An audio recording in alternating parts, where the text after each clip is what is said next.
Hi everyone, here we've got Samsung Galaxy A32 and let me share with you how to allow unknown sources on this device. So firstly we have to find and open the settings, and now let's scroll down in order to find apps. They should be right under battery and device care. Now let's tap on this three dots icon in the right upper corner and tap on special access.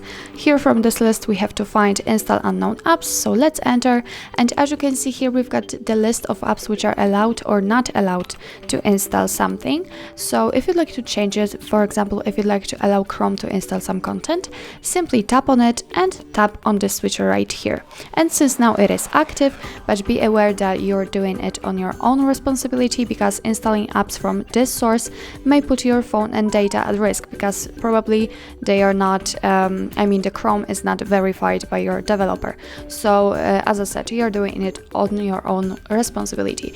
After getting back, you can see that from now on the Chrome is allowed to install unknown apps. Of course, it will work with all other apps, for example with messages. Just tap on the switcher right here, and as you can see from now on messages are allowed to install some content. Of course you can turn it off whenever you want. Just go back, for example to Chrome, and tap on the switcher here. Let's get back, and as you can see it also immediately changes. So actually that's all. This is how to allow unknown sources in your Samsung Galaxy A32. Thank you so much for watching. I hope that this video was helpful, and if it was, please hit the subscribe button and leave the thumbs up.